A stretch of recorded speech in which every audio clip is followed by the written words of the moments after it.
Yes, ladies and gentlemen, welcome back to another episode of Veterans Minimum. I am your host, Nick Davis at The Lame Show on all social media outlets. Make sure you are following us on all social media outlets as well. Facebook, LinkedIn, YouTube channel is rocking and rolling. Instagram, Twitter, it's at Veterans Minimum everywhere. As always, my Thursday guest, my guy, ALLEN. What up, baby? What's up?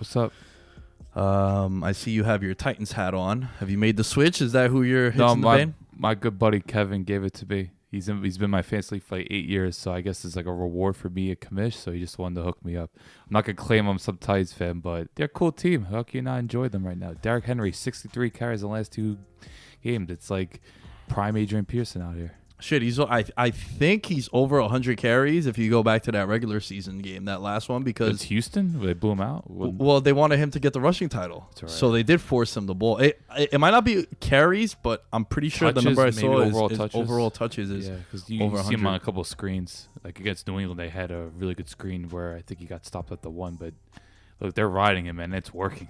Yeah, man. Shit, it's crazy what's been going on. We'll get to all that in a little bit. I think we definitely need to start off the show with something that went down late last night. It was funny, Alan. I was actually streaming on Twitch, and my guy Chino, shout out to Chino, he writes, "Yo, Luke Kuechly retired." I was like, "Wait, what?" And then immediately I kind of stopped what I was doing, and which was playing video games. But I go to Twitter, which is where I get all my news from. I think everyone does. Yeah, and I watched that whole 3 minutes and 34 seconds, 35 seconds, and very authentic response from Luke Kuechly. 28 years old. I'm a month older than him. I'm turning 29. He'll be turning 29 in April. I'm in March. And again, we're seeing another guy at his apex stepping away. And it's just another long list. In recent memory, we got Andrew Luck over the summer, Megatron, Rob Gronkowski, Doug Baldwin, Patrick Willis, too, stepping away, Chris Borland, now Luke Kuechly. Am I missing anyone else? No, and Chris Borland's been very public about why he did. Like, he's done interviews with various sides. I remember he was on Bill Simmons, and he was talking about how it was like the easiest decision for him to make, and how he hasn't regretted it one bit. It was like him, Kevin Clark, and Bill Simmons. It's like back in like 2016, and some of these people do really deep research, and Borland's always been a very savvy guy, so I think that's what I did. But the rest of them, like I was surprised Doug Baldwin was only 30. I thought he was like 34. So when I saw that yesterday, because there was, I think Bleacher Report posted like the ages, and Doug Baldwin, that one caught me off guard too. I think what you're seeing more and more is these dudes aren't dumb, and information is more available than ever before. CTE is a very serious thing. We've seen the NFL settle with a lawsuit way back in the day. I mean, when that Will Smith movie came out too, and it became very public, and it brought awareness to a situation that was really serious. Well, back in the day, I got a head injury, and they were like, "All right, how many fingers? Follow my finger. What day of the week is it?" Yeah. And then you go back out there. It was that warrior mentality. Well, now, not so fast. To me personally, the betting man that I am, I would have put Luke Kuechly up at the top of the list of potential next names to retire, given his track record with concussions. Man, I remember so vividly the Thursday Night Football game. That one time he gets a concussion and he's being carted off, and the dude is having a breakdown like a family member passed away. So his concussion history is very evident. We know all about it. What were your thoughts when this happened last night? Because I'm sorry, but for me to say that, I wasn't shocked. I mean, I was shocked that he retired. I mean, it did come out of nowhere, but the timing of it was a little surprising. But I think when you look at his history, and just he's known for being such a brilliant player, like Kuechly just knows how to read offenses. Like whenever you see a play design, he will be in the right position to get there, whether it's a running play or whether he basically runs a route for either a tight end or receiver. He is just one of the most instinctual players you've ever seen. I remember Thomas Davis was doing an interview last night and just said, he's the smartest player I ever played with. And Thomas Davis is like a 14-year veteran, and you just see across the league the amount of respect he commands. So that's why I think it's obviously not a surprise for him to go, given his history. But it's just 28 years old, playing at the highest level, because him and Bobby Wagner are like the gold standard for off-ball linebackers. I think those two have been neck and neck the last 4 or 5 years. They are just incredible in everything they do. So just to lose one of them, it hurts. But obviously you have to respect the decision. And I just think in it's been such a transition now for Carolina. They're losing a lot of their key veterans, and now you understand why they paid Shaq Thompson the money. Which some people thought, that contract's absurd. Losing Thomas Davis and now Kuechly, those are two huge veteran presence. Like I said, they were the gold standard. Them too. If you want to look at linebacker duos, like KJ Wright and Bobby Wagner in Seattle, and then Carolina had Thomas Davis and Luke Kuechly. Those two teams are known for their linebackers, so to see them gone, it's crazy. But much respect to Kuechly. I think you saw all the tweets and all the recognition he was getting. Even Matt Ryan tweeted out, they're both from Boston College. He actually tweeted out a picture of him getting sacked by Kuechly. And he says, I won't miss this, but much respect to one of the greatest, or one of the best linebackers in the league. So, salute to Kuechly. He's going to be really missed across the league. I enjoyed watching him a lot. Yeah, he was definitely a fun guy. And you watch some of the videos of him calling out plays. I saw Andrew Whitworth came out and said that he called out like 40% of the plays that when the Panthers played the Rams sometime last year. But they played opening day this year, so they did as well. Yeah, you're right. I actually picked Luke Kuechly as my defensive player of the year this year, at the beginning of the season, just though, with the addition of Gerald McCoy and that front being so stellar, giving him the chance to roam and whatnot. Now, I got a question, man. Where would you rank this as far as surprise retirements of recent memory? Definitely not more surprising than Luck. And I don't know, maybe because I was walking to a bar on a Saturday night when I saw the Luck news, but Luck is just 2 weeks before training camp. So compared to other ones, it might actually not be like you look at Willis. Well, Willis actually was because no one saw it coming. So Willis and Calvin Johnson are the two that were most shocking. But you look at Doug Baldwin, he's had so many lingering injuries. So I'd probably put it like on the Doug Baldwin spectrum or category, however you want to phrase it, when it comes to like this retirement. Megatron, I think, just got fed up with losing also. I think he had one playoff appearance in 10 years or 9 years that he was in the league. And I think it was against Seattle and just crashed out. Yeah. Actually, they also had New Orleans. The Saints, too. Yes, New Orleans. I don't think he was there for Seattle. I think he already retired. Yeah. That's how little Detroit's made the playoffs. I know 2 playoff appearances, first round, boom. Yeah. So I think with Luke Kuechly, obviously, I think number one, and without debate, I apologize for saying this, I think it's easily Andrew Luck. Man, I remember exactly where I was that night. It's going to be one of those moments where, I mean, at least for me, because I've been an Andrew Luck truther since like 2010, and everyone that's been listening to the show knows exactly how I feel about Andrew Luck. Dude, I had literally every single one of my notes had Colts AFC South, Colts winning the AFC, Colts winning the Super Bowl, Andrew Luck MVP, just across the board Colts. Like I had them 13-3. Mm-hmm. And then that announcement comes down, and I remember I was on the recliner watching TV, and then word broke, and it was just a shitstorm. And then he addressed the media, which he planned on doing the day after, but then the report came out, and he got booed off the field. And I actually recommend you guys going back and checking that out if you want. The Emergency Pod. It was a spur of the moment kind of thing, authentic response from me, but also that one was the craziest because he also plays a position that's perceived to be not as taxing as on your body as like a linebacker, right? A linebacker, you're literally probably hitting what would you say? Give me a percentage of the amount of times that a linebacker engages in contact.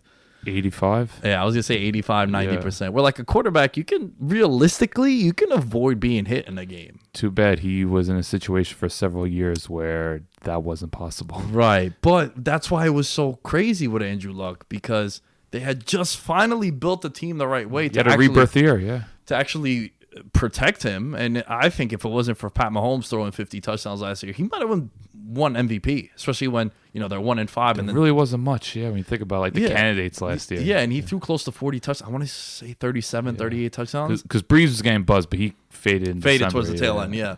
And that was like Phillip Rivers, right? Phillip Rivers. Phil Rivers. Oh, Jesus Christ, you look back on that. But, Luke Kuechly, I think now with all the information, man, you're seeing these guys, and I'll never forget, Richard Sherman came out many years ago, and he's like, I play this because I'm good at it. Like, I don't really love football. And a lot of guys have said that, where they just kind of cash in on their abilities, they save their money, and then they walk away with everything intact. Because you see these guys like on NFL Network or ESPN, and you hear the stories. These dudes struggle walking up the stairs and shit. Mm-hmm. So I just think that the athlete is way smarter now because of all the information and just the advancement in technology. That's why I don't criticize any player for the contract they want to command. Like when people say, "Oh, they're overpaid," okay, you could criticize the organization for it, but if you're going to criticize a player for wanting a certain amount of money. It's like, go get your money. How much punishment they take on a yearly basis, do it. Like this humbled me back in 2012. I'll try to summarize. It's kind of a long story, but I'll never forget. This is when John Abraham was gonna be a free agent. This is like 2012. I was not in the industry yet. I was like a fanboy or whatever. And he wanted, I think, like $10 million, and he was like 31 at the time. And I'm just like, what's this guy thinking? So I remember like including him in the tweet. Put the at John Abrams like, well, I'm a big fan, whatever, but you don't deserve this. I'm like, how can you ask for such absurd money when you're kind of on the decline and you shouldn't ask for this? And he basically told me to go suck a you know what, which I fully deserve. The only response I managed to get was from him, and then his like sister was DMing me. It was a huge shitstorm, man. It was just, damn, you were a troll. Yeah, at one point, but I was like a fan because dude, Johnny Abrams like top 5 favorite Falcons. If I could ever interview him, I would interview him in a heartbeat. He's the man. But unfortunately, like, I don't know, just like wild times. Like I'm still 18 at the time, so I'm just trying to figure out what Twitter is and just trying to get my name out there. But yeah, it was a terrible look. That's like the last time I'll ever criticize a player for wanting money, because especially now reading up on Johnny Abraham, the CTE he's had to deal with, and like he struggles to walk. It's just like, how can you say this player doesn't deserve this much money? If they want to ask for that much money, if they get it, applaud them. Go, thank you. Go do your thing. So that's kind of like how I guess I got humbled at an early age, and now it's just whenever a player, whether it's I know people criticize like Melvin Gordon. All right, he might not be worth it to you, but if he gets it, why are you going to criticize him? So I think any sort of player now, whether it's Kuechly retiring or Doug Baldwin, I hope they saved up, and I hope whoever they do with their next phase of their career, they enjoy it. Yeah, I'm with you. I think you hit all the right points on that one. I just realized that we're both wearing the same shirt, which I think is pretty awesome. Unplanned as well. Dude, what happened to Baltimore? They crashed. And was my analysis of that first half not absolutely spot on? Them coming out rusty, maybe a couple drop passes, falling behind early. I remember talking with Minty Betts, shout out to her. I said, I really like the Titans' first half to be winning. Now, I didn't expect them to go on and absolutely pummel them. But, dude, you've seen it time and time again where these teams, did they not remind you a little bit of the Panthers of 2015? Now, I know they didn't reach the Super Bowl, but as far as, Carolina had the ultimate swagger when they were up and they were able, Cam was doing his thing. The defense was playing lights out, and they were able to do it with no real big name wide receivers like Baltimore. Hollywood Brown is still coming along, heavily relying on tight ends, Greg Olsen that year. And I think you saw a lot of similarities where both of those teams, when they were playing with a lead, were dominant, but when they fall behind, that read option shit don't work, the controlling the pace. And also, you know what? Ingram hurt them too, not being out there. He had the ice pack after like the, second or third drive of the game? Right. I think Baltimore had more of a dominant grounded game compared to Carolina. Carolina wasn't as prolific as, say, Baltimore, but I think it's a good comparison.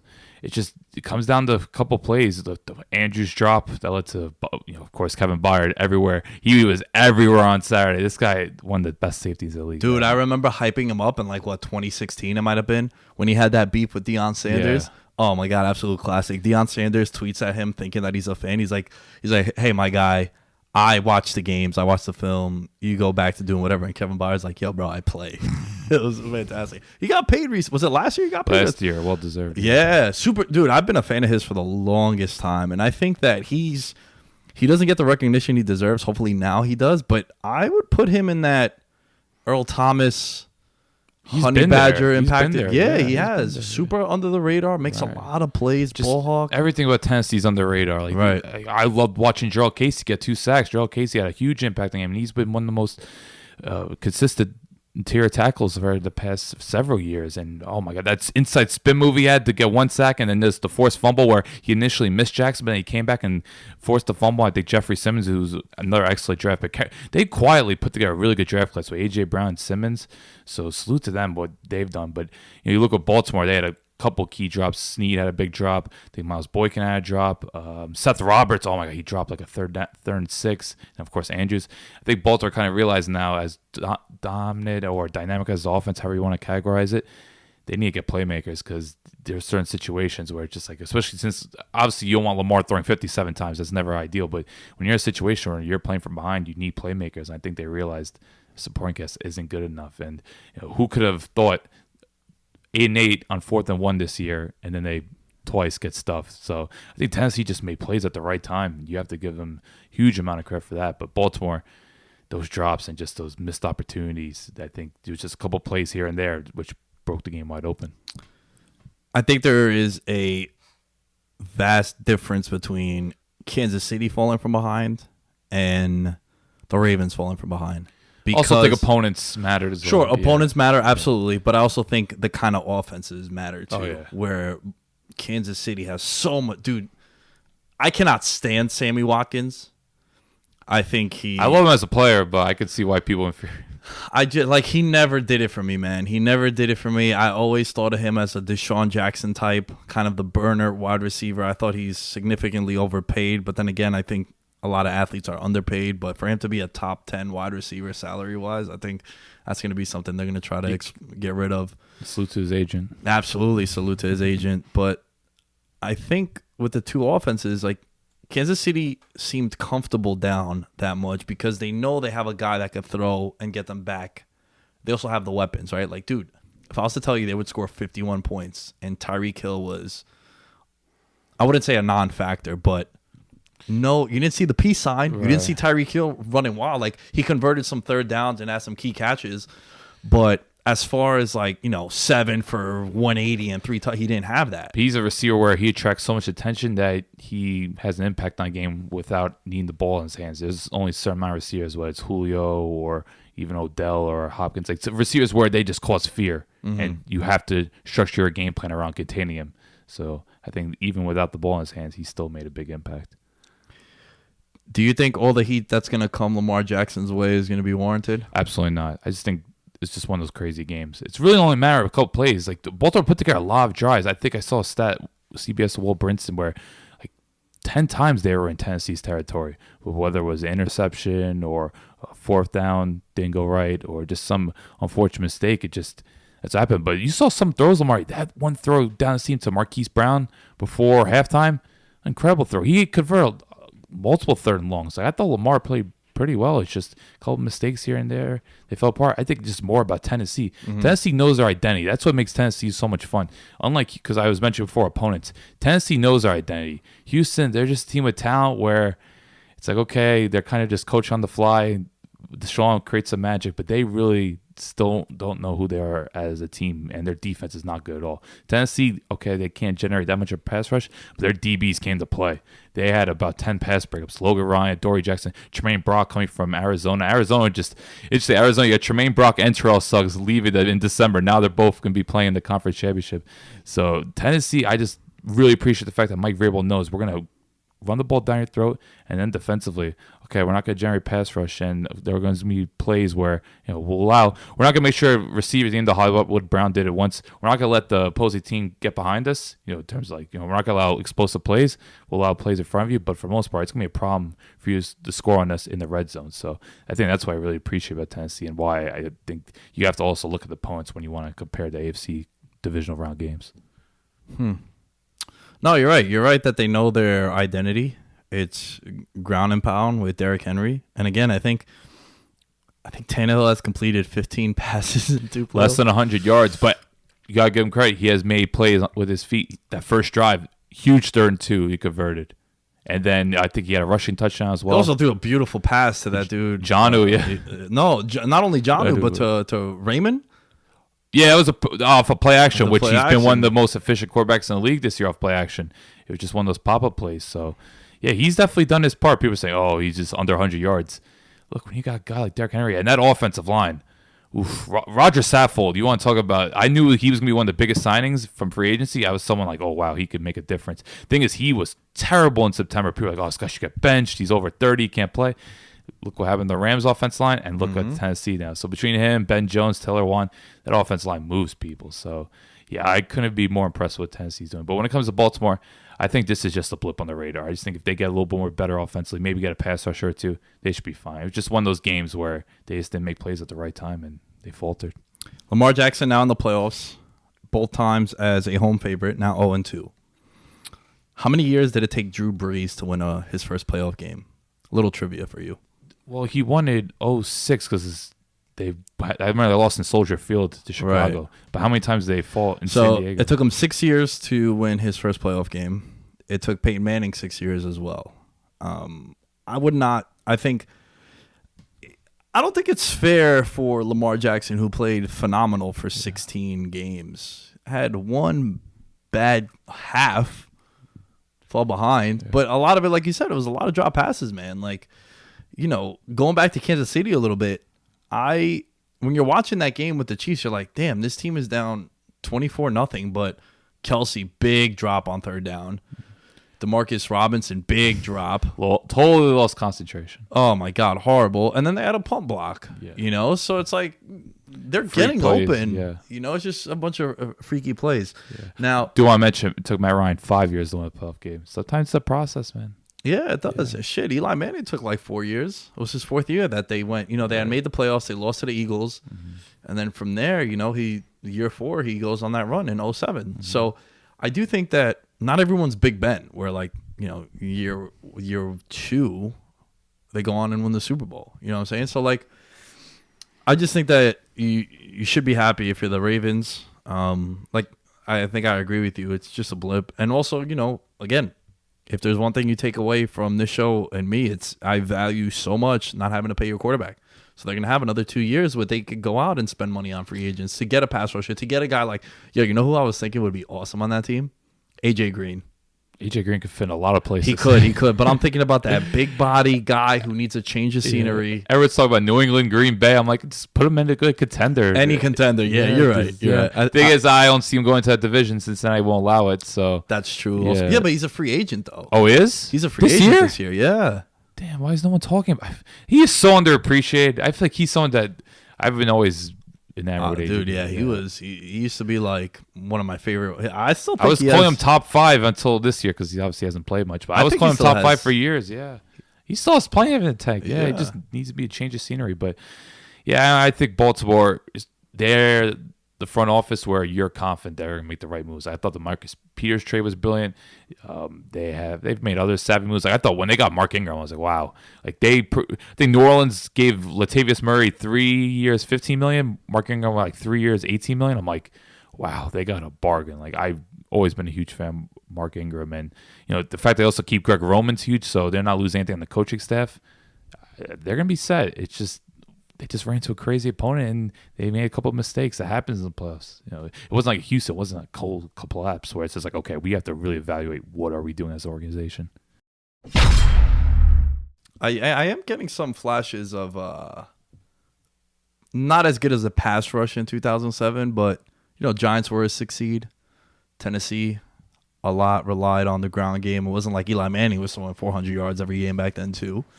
So I am getting a little bit of a Giants kind of buzz with the Titans. I was thinking more 2011 Jets. I don't know why. Okay, I could definitely see that. Well, 2010 because 11 they didn't make the playoffs. Oh, okay, yeah, 2010 going 11, yeah. That was the Victor Cruz 99-yard year. Good times. Yeah, I miss those times. No, because there's one issue you have with the Titans. They actually don't have much of a pass rush. That's the one thing. Like they didn't get much on Lamar, so that's why I'm not sure what the whole Giants are like with the Jets.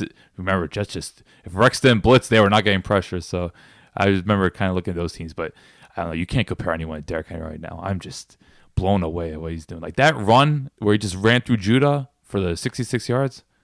It's like, how was that possible? And that was on third down too. Just those moments. Yeah, that's why they're eliminated. Also, just absolutely babying Earl Thomas on that sideline. Oh my God, Earl Thomas. That's a future Hall of Famer. Dude, Earl Thomas was looking the other way, and then he did like a little 180. I just, oh man. All right, so you mentioned how Baltimore is pretty much going to retain their entire coaching staff, offensively and defensively. Baker Mayfield is not going to have his third head coach in 3 seasons. Third. Well, if you think of Greg Williams was the interim. Yeah, but Freddie Kitchens was the main play caller. Right. So that's not good if you're Cleveland, man. You're going through, they just get Kevin Stefanski. I didn't know he was with the Vikings for so long. Yeah, he's been there for like over a decade. Yeah. So they get him. I don't know what to make of it. I don't know much about him. There's some times where that offense looks awesome, and then there's other times where it looks horrible. Side note before we get into him, and I guess we could touch on it because it's the Vikings. I'm watching that Vikings-Niners game, and I'm at a bar, and I couldn't be more frustrated watching that game because I feel like we got cheated out of the Saints moving on and giving us a better playoff matchup. Because how could that team look so flat? Even the touchdown that Diggs scores, it's like the corner fell down, and it seemed like And he's a liability killer, Witherspoon. Yeah. Who I really thought was good, but he got benched after that. I think he allowed like 3 catches for 70 yards on that one drive, and he had a penalty. It's just like Shannon's like, all right, enough. And I'm like, how the hell did this team go into the Superdome and just dominate them and end up winning? I think it's more on San Fran. We talked about it. Biggest mismatch was in the trenches. They had 6 sacks. D Ford was back. He had a huge impact. Quan Alexander too. Oh yeah. So the Minnesota, we know they're a very flawed team. The offensive line for years has been a problem. They haven't properly addressed it, and they're just a little slow in the back end. I would be shocked if Xavier Rhodes is back. I don't think he'll be back. I think the corner situation, like there was a report that Terrence Newman was potentially going to come out of retirement. Oh my goodness! Could you imagine him trying to tackle like George Kittle or Deebo Samuel? So they were pretty beat up on the back end. Guys like Mackenzie Alexander and Mike Hughes were out. So. But it's just when you have an offense line as bad as they are, and then you have a quarterback as limited as Kirk, there's going to be problems. And that's why I guess I shouldn't have been too surprised that they got blown out. So is it like a black eye on Stefanski, or you think that's just? Oh, I think 1 game sample sizes are ridiculous. Like I'll never forget after the Falcons Patriots Super Bowl, people were saying, "Oh, should Kyle Shanahan be a head coach?" I'm like, the guy was just breaking records this year. Like, I think 1 sample size is ridiculous. I think with Minnesota, they're very limited. What they failed to do is they should have had more receivers on their roster. They really only have 2 NFL receivers on their roster. They were so desperate they bring back Laquan Treadwell. Nobody was giving Laquan Treadwell. That's an all-time bad take by me. I thought he was going to be the next like generational wide receiver. I know Zimmer wants to go old school, but when you only have 2 receivers on your roster that could separate and make plays, it's a problem. Like in this day and age, you need to have at least 3 capable receivers. So that was another thing, especially when they don't play from behind. But I thought Stefanski, all things considered, there were times this year the offense looked good. And Thielen was out for what, almost 2 months? So, and I hear as a big analytics guy here, he's very well respected across the league. It's just, I think the big question is, can he get the best at Mayfield? And can that locker room, are they going to be stabilized? Because it's clear they had no discipline. They were probably the most undisciplined team in the league last year. Man, it was a lot for Freddie Kitchens to have to manage. A lot of personalities, a lot of big egos, big characters. And it was a team where the expectations were just completely unrealistic. Dude, you can't. There's a progression, right? It's very rare that you see a team be shit for so long and then explode to 12-4. And I thought it was one of the more egregious things Vegas has ever done. And you know what? Maybe now that I think about it, they probably did it to set it up because you had all that buzz and that momentum and the hype from the public. They were the 4th favorite, dude, to win the AFC. I know, but people look at rosters, and you look at the roster. The roster was exciting. They didn't have many weaknesses other than the offensive line, which is obviously a big deal. But the 3 big issues that I had with them was the management of the egos, the head coach not being proven, and the offensive line. And those were all 3 things that you saw. Dude, week 1 against the Titans, didn't they have like 16 penalties? Yeah. 7 of them were like personal fouls. And left tackle Robinson got ejected. Yeah, it's like, dude, that's just a lot. It's a lot for you to. Sure, you're right. It was the same shit that happened with the Eagles many years back, like that dream team. They had Asamuga, the corner. They got Vince Young. They had Mike Vick. Vince Young was a backup, like. I know, but he came out as like crazy. a dream team thing. They had a lot of talent. I can't remember off the top of my head, but I remember they just accumulated all this talent. People were talking about them being a Super Bowl contender. I think the Eagles, they had more success because this was the year after Vic had his big comeback, so I think that was justified. With the Browns, it was just, okay, we're going to bank on, cause people were thinking, okay, AFC North's probably going to dip. Steelers not looking as good. Ravens, no idea what to expect from Lamar. Bengals clearly rebuilding, so they thought the opportunity was there for the Browns to win division. You know, I definitely thought so, but it's just a lack of discipline, especially you went from Greg Williams, the guy who was the king of being undisciplined, to now you've somehow managed to be even more undisciplined. It's baffling. So he has a lot of work on his hands. I do like him as I think he's an intelligent mind. He's very well respected. A lot of people are praising the move, but it's when it comes to being a coach, it's like, okay, you're this offensive mind, but you're going to be able to control a lot of egos. You're going to need to bring the best out of players. And I think Mayfield needs to work on a lot of his mechanics. So it's going to be interesting to see their relationship because it's clear Mayfield, one of the most inaccurate quarterbacks in the league. A lot of throws were high and wide. It just at some point in Mayfield, you're going to need to see that progression. Otherwise, Cleveland's going to be looking for a new quarterback in 2 years. Yeah, I think, man, expectations. I think, you know what? Depending on what the reports are going to be coming out of camp and OTAs and how their draft does, I think it's going to be interesting to see the kind of buzz around Cleveland this year, because I do think People are fed up at this point. It's like, prove it. Right, which isn't a bad thing, because now they're not going to have this expectation of winning the North and being a favorite. And who knows what happens this offseason? One or two other guys may leave. We never know what's going to happen with Odell. So and you know, I've seen it so many times where it was like, remember after the Raiders went like 12-4 that next year, everyone was like, yo, Oakland. It's like, yeah, but you know, the 1-score game thing. They were like 9-1 in that, and then the expectations were like, you know, they're the third best team. Same thing happened with the Chargers. Same thing happened with the Chargers this year. Same thing happened with Lions a few years ago. Lions, the Jaguars after they go to the AFC title game. The Bears this year. It's regression. Yeah, it's also like, yo, you got to realize you're playing a fourth place schedule all these years, and you're benefiting from that. And then that 1 year where everything hits, Chicago goes 12-4, and you're like, oh shit. But then next year, it's like you're playing a first game schedule. And, you know, someone checked me on this a while back. They're like, dude, it's not that big a deal. And I'm like, no, it is. Oh, it is. The difference between you playing Green Bay, the Saints, and the Rams, as opposed to playing the Bucks, Cardinals, and Lions is significant. Yeah. You know, that's potentially 3-0 and 0-3 when you're looking at it. So, yeah, the entire league. Every game matters, man. Absolutely. Yeah. And the entire league is built for everyone to go 8-8.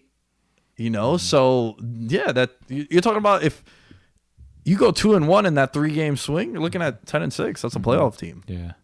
Just once again, we don't really know much about them. It's just the Browns. Just between them and the Giants, how swiftly they made those moves. It's like, okay, this was clearly the guy. They didn't really, because they actually interviewed about 8 different coaches. Like they did a thorough research on just who they wanted to bring in. But they just ended up going with him, even though, of course, recency bias won't be too favorable towards him. But yeah, a lot of people thought Robert Saleh was actually going to go there. There was a lot of links there. But look, Browns, they're going to create buzz, whether you like it or not. And it's going to be either good buzz or bad buzz. But I'm always excited to see a fit. And I want to see what he could do with Baker, because Baker at this point, we need to see some major progression. I'm going to throw a little curveball at you right now, something we didn't really prepare for, but this is kind of the mayhem that goes on in my mind. Think about this time last year with the Browns. You're like, yo, they got Baker Mayfield. Ben is 36-37. Dalton is Lamar, no one knows. Lamar still no one knows. Now you fast forward. Ben's going to come back. Still don't know what he's going to look like. Lamar is the MVP. Bengals are going to get Joe Burrow. Dude just lit it up. People are saying he had the greatest college football season ever. I know a lot of times it's recency bias, but they went 15-0. They beat the number 1, 2, 3, and 4 team consecutive from the preseason. Alabama. I believe they played Georgetown. They beat Ohio State. They beat Not Georgetown. Georgetown. Jeez, imagine. And then they end up beating Clemson in the national championship game. It's like, dude, this guy Joe Burrow is like cool, calm, and collected. Now, I'm still not all in on Joe Burrow. Have you watched much of him? Do you know much about him? I've seen film. That's bad. It's not that he might be the issue, but it's like, a lot of times these guys get dealt a shitty hand where you got to go to Cincinnati where, all right, I like Tyler Boyd. Offensive line. It's a bad situation. It's a bad situation. However you look at it, it's a bad situation. An organization that hasn't done much right over the past 3 years. So, and then you look at, Baltimore's defense. Really good. Pittsburgh's defense, probably a top 3 defense this year. It was the only thing that kept them afloat. If you could give a unit an MVP award, I would say that entire, because that team had no business going 8-8 like they finished and having a playoff berth going into week 17. And then you look at a guy like Joe Burrow, who now I'm always a little hesitant of these guys that come out of nowhere, right? Like last year with LSU, he looked rather pedestrian. Baker came out of nowhere. Baker also. Yeah. And this guy, Joe Brady, now is going to meet up with Matt Rule in Carolina, and people are very high on him as a play caller. A lot of buzz. So, man, this AFC North, again, is going to make headlines with a lot of the turnover that's happening in that division. Especially with the young talent. I think that's what people are excited about, because at this point, AFC, they just want to see young quarterbacks rise and Brady to fade away. I think that's what any sort of young quarterback that comes up, They just want to see what it can make of. Because look at the AFC since 2004. It's been Brady, Big Ben, and Peyton, and that 1 year Flacco. That was the AFC representative going to the Super Bowl. So now we're going to see Mahomes or good old young buck Ryan Tannehill, and then eventually we'll see the likes of Lamar, Deshaun Watson, and we'll see what happens with a guy like Joe Burrow or Baker, whoever it may be. So I just think that's the exciting part, just seeing all the new young influx of talent in the AFC, because it's been such a kind of dull, predictable conference for so long. You're right. It's like Brady, Peyton, Ben, And Flacco, and then Flacco, and then Brady, Peyton, Ben. yeah. Brady, Peyton, Ben. So, yeah, it's going to be interesting, man. Again, it just seems like every year I'm just excited for the offseason because my team, I'm looking forward to the offseason from Halloween. So you do have that. Well, Alan, I'm sure as you've gotten to know me, you know that I am very excited of the thought of Green Bay advancing, especially from a degenerate angle. They're plus 190 right now to win. $100 wins you $290. We got Justice's thoughts. What are your thoughts on this NFC title game? It's not as compelling as that AFC title game. I don't know why I'm way more intrigued by that. Just Green Bay, I thought they played their best game, yet they still couldn't put away Seattle. I thought just that offense is still inconsistent. But the fact that Rodgers and Adams were clicking like that, I think that gives people more hope because they were so on point. Even though San Fran's secondary, I'm sure it's going to give him more fits, more looks. The fact that Rodgers looked so good, I thought his ball play looked like old school Rodgers. Just everything was on point. I think that's encouraging, and the fact that Jimmy G still kind of looks rattled. I thought the Minnesota game, like Justice mentioned both times, he just has this tendency, Jimmy G, kind of like Jameis Winston, just loves throwing at linebackers. Just doesn't see linebackers in coverage, and never forget that Seattle, the first one on Monday night, like KJ Wright could have had 2 picks. Like, it's just, if this game gets in Jimmy G's hands, it's concerning. But the San Fran team is so loaded. I think he's kind of like, could be a game manager, kind of like Kirk in the first game. Obviously, that didn't end so well the next one. But if Jimmy G, as long as he remains as a game manager and that defensive line just poses their will, it's hard to see Green Bay winning this. I do think, like I mentioned before with Justice, you're gonna need to have Rodgers just be cold-blooded in this one, and I'm worried that, man, this offense, it's a 2-man show, and not really be able to run the ball after what they did against Dalvin Cook. Yeah, completely. They did to Dalvin Cook what I thought Baltimore was gonna do to Derrick Henry. Like, Dalvin Cook looked. Couldn't go anywhere. He looked like hold on, Paul Perkins back there. Like, Yikes! You know what I'm saying? Former Giant great. They even tried running screens to him every time. It was like 3 or 4 times screen, nowhere. Like the Niners are my biggest takeaway from watching them all year is relentless and phenomenal tackling, fast too. And Dude, they don't miss tackles. They don't miss tackles like Joey Bosa. Nick Bosa. Nick Bosa. Yes, you're right. I feel like do we know if he's a wrestling fan? Because when he went down, he kind of milked that, and then he heard the crowd. It was like he got that cheap pop. Maybe it's a George Kittle influence. Yeah, George Kittle is a super mark. I would love to talk to George Kittle. If I was to ever interview George Kittle, I feel like I would just spend like an hour and a half talking about wrestling. I think he'll stick around too. Yeah, he'd definitely be into it. Over the summer, WrestleMania last year, Madison Square Garden, they had the G1 show, which is New Japan and Ring of Honor, and he was there ringside. And he shouted out the Briscoe brothers. He is a mark beyond. Dude, he was there like, had to be hammered too, but he was just going off. He was loving it. So let's get back to the football stuff. Let's not forget the Green Bay game. He was coming off, people were saying a broken foot. I don't think it was a broken foot, but was coming off a significant injury. And that's when he outran Kevin King. That's why I was mentioning Justice Kevin King. Just seeing a tight end of George Kittle just running right past the corner of Kevin King, it was hilarious. But yeah, you gotta look at his impact in this game. Now he's 100%. And another thing that you want to take away, Kittle, he was moving people in the running game. Like, people want to talk about as a blocker. He was taking on Hunter, Griffin. What is he gonna do with Green Bay's edge defenders? Man, it's if San Francisco ends up winning this game, I think it's gonna have to be them doing it on the ground again. Tevin Coleman got unleashed, which was kind of surprising. They got 3 guys that are capable of carrying the workload. I know Breed has been kind of awful here, but between him, Mostert, and Coleman, they have talent everywhere. Yeah, and the less is more from Jimmy G. I think I kind of thought Kirk Cousins and him was like a wash as far as like the quarterback matchup. And then, I ended up siding with the Niners just because they were a better team. And I do think that they're the better team now. But, man, there's just something where if I'm a Niners fan and I'm watching this game, I'd be really nervous if the game is close. If it's a 21-17 game, 20-24, 21-20-ish, one possession, and there's like 5 minutes left, it's like, man, all he needs is to pull one rabbit out of his ass and he's good. Yeah, I got a lot of buzz for that one, man. People are telling me to make shirts. Rabbit out of your ass. Because you're going to rely on Shanahan for so long when it comes to scheming players open. At some point, Jimmy's going to have to make some throws. And this Green Bay defense, they've played very well for most of the year. Like we talked about, all three levels they have stars. So how Jimmy G also adjusts that pressure? Like Zadarius Smith, I thought, doesn't get enough credit. He could have been like a sleeper for defensive player years. So I didn't realize how much impact he's had. He kind of reminds me, it comes from Baltimore, like kind of like Pernell McPhee, where you can put him on the inside or also rush him off the edge. He's just so versatile and violent. I think he's someone that can make a big difference. Besides also Preston Smith and Kenny Clark, they have the kind of like Minnesota, the front four that they could do serious damage. Thing is, you don't want to fall behind 2 possessions and then give San Francisco. San Francisco was just running the ball at will. Like they just completely annihilated Minnesota. So Green Bay, how they stop the run and just not giving them easy looks off play action, that's going to be the biggest key for them.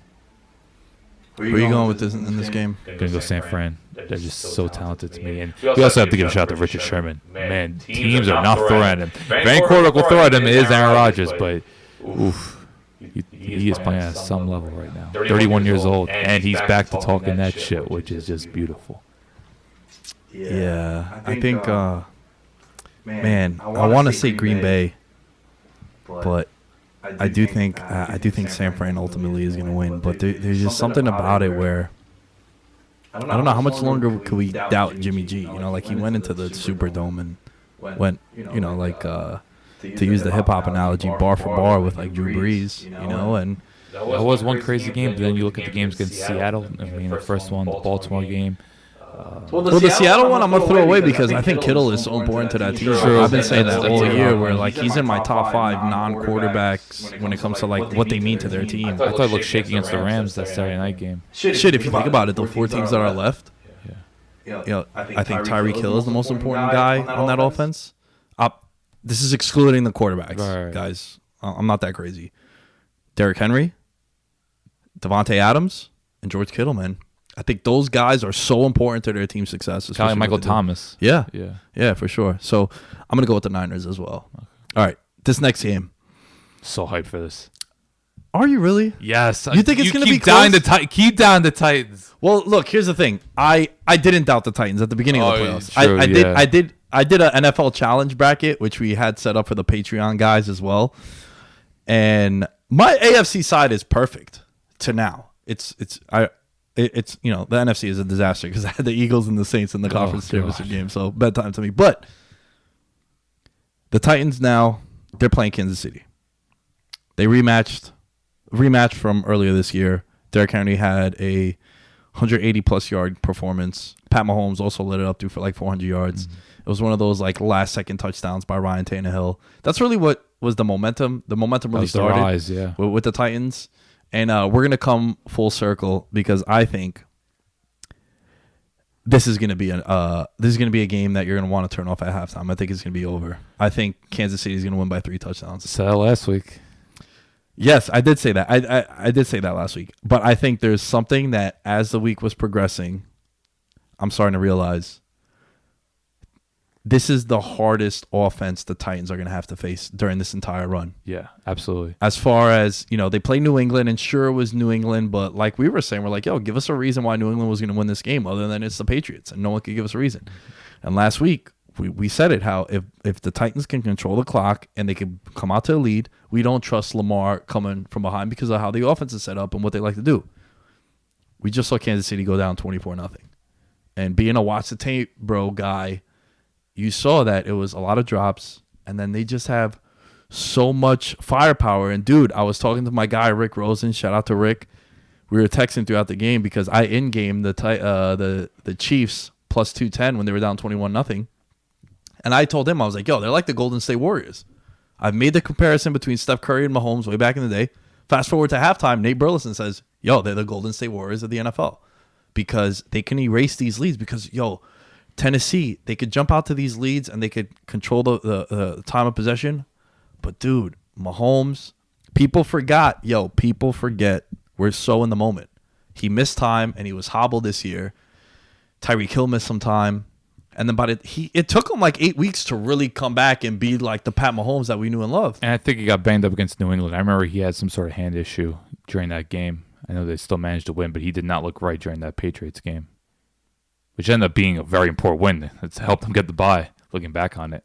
So I think one thing that hurts Tennessee is that there's a huge discrepancy in town when you look at New England support cast, the Baltimore support cast, and now you're going against Kansas City where you have to prepare for Hill, Kelsey, Watkins, Robinson, Hardman.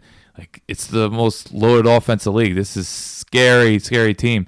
And Tennessee's pass rush is just not really there. They didn't really get to Brady, and Lamar had a lot of time. So that is concerning. And for some reason, they're rushing 3 a lot, which I didn't agree with at all. And yeah.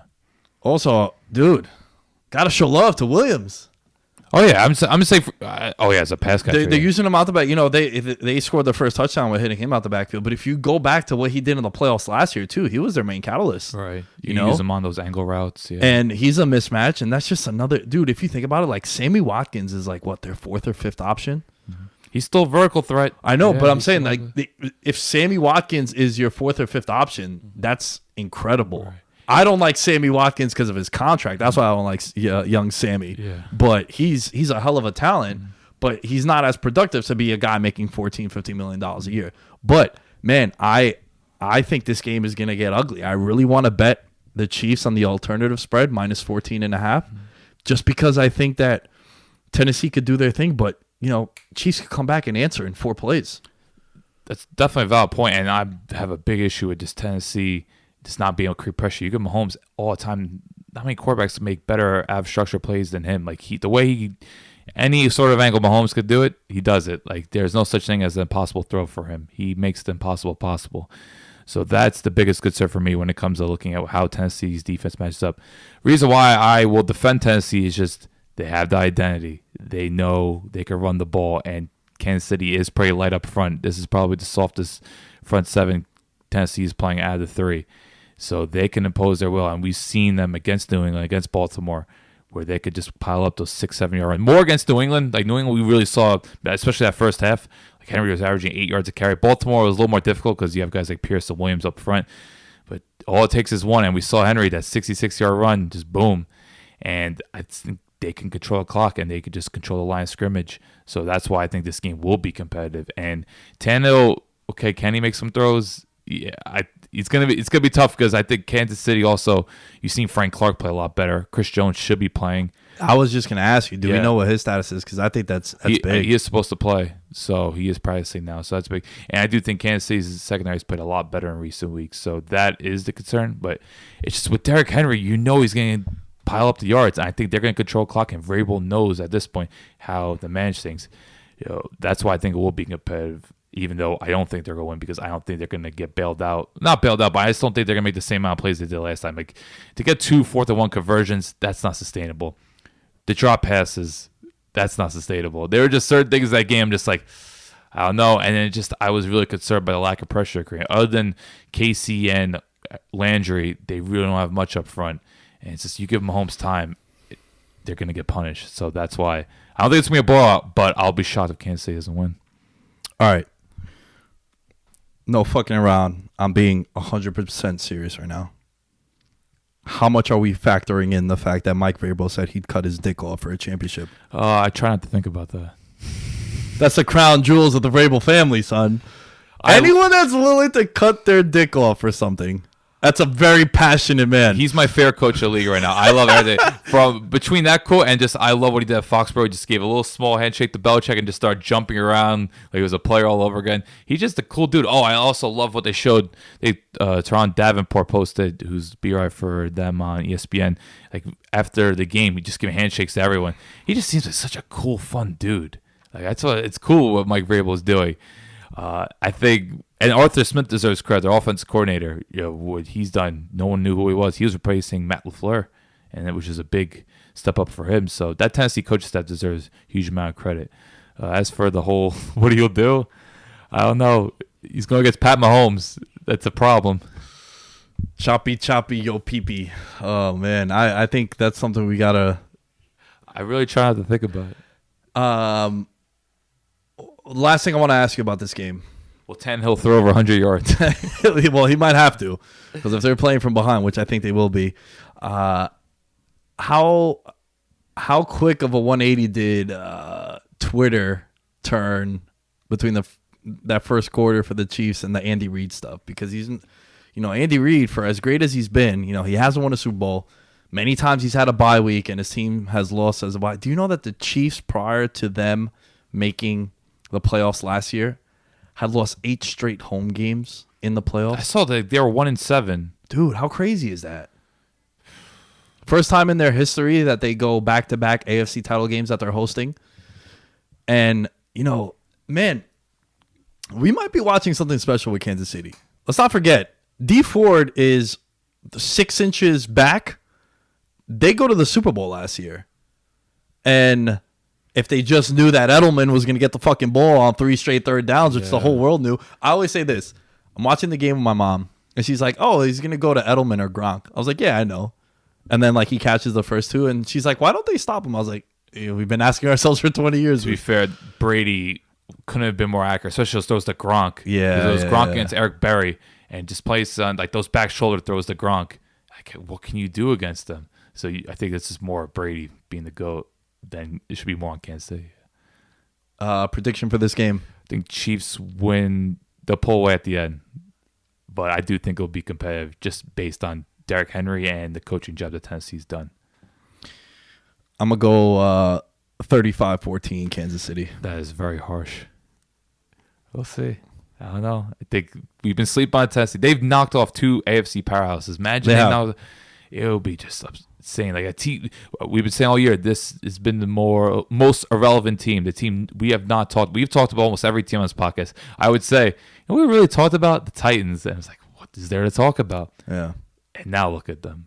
Do you feel validated where, I'm kind of giving myself more credit and patting myself on the back when a team you picked to win the division doesn't win the division, but they go further in the playoffs? Is that because I picked them to win the South, which they didn't. They lost to the Texans, but you should feel validated. They still made the playoffs. They're still doing their thing. Interesting. I had the Colts. I still believed in them, even when Luck was out. All right. Frank Reich, he's going to rebuild it back. But no, regardless, Ed, you have to give so much love to Tennessee. I think this has been one of the funnest stories, and it's cool to see a dominant running back in an age where the running back value couldn't be lower. We're talking about contracts. Is this guy worth it? Say what about Derrick Henry. That man could change a game, and I don't know what his future is going to be, but what he's done, 63 carries, guy, that's absurd, man. That's 20 years ago you see running backs do it. Who does that now? I can't remember the last time running back in the big spot handled the workload like that, and also been productive. Like the teams know that he's going to get the ball 30 times, and you can't stop him. And you see for a guy of his stature, just those 60-yard runs, like that run, just running through Judon, the defensive end on a 3rd and 2. He makes plays even when the blocking's not good, he'll just run through tackles. There's no way you're tackling him on first contact. If you don't hit him behind the line of scrimmage, you're in trouble. You got to get penetration. I think Chris Jones is the biggest X factor of this game. Right. Without a doubt. All right, let's get to roll call. Our $20 patrons: Daniel Gibson, Derek Pleiades, Corey Johnson Hoops, Bo Clore, Ryan Pisner, Christopher Velasquez. Our Supermax, our $40 patrons, thank you all so much for your contributions. Chuck Page, Bradley Preller, and my guy, Nick Chavez. Thank you all. As far as I go, you can find me at The Lame Show on all social media outlets. At Veterans Minimum, as you can find everything on the show. Alan and I have recorded the People's Podcast. It is up on the Patreon as we speak. For those of you that are non-patrons, if you want to check out the Patreon, you could get all the stuff earlier than released on the main feed for $1 American a month. You get all the exclusive content. There's a player profile on Eli Manning that's already up. There's a podcast and chill with Minty Betts, who was our guest last week. And, you have access to all the episodes from the past and a lot of fun stuff on the Patreon. So if you want to go and check that out, you can find the link to the Patreon wherever you follow Veterans Minimum. And Alan? You can find me on Twitter at Allen_Sturk. That's ALLEN_STRK. I just want to make one quick announcement. Just it happened today. My contract with SB Nation has ended. I did not resign after 5 years. It's been a great run. And I just want to let people know, even though I'm not sure what my future is when it comes to around about football,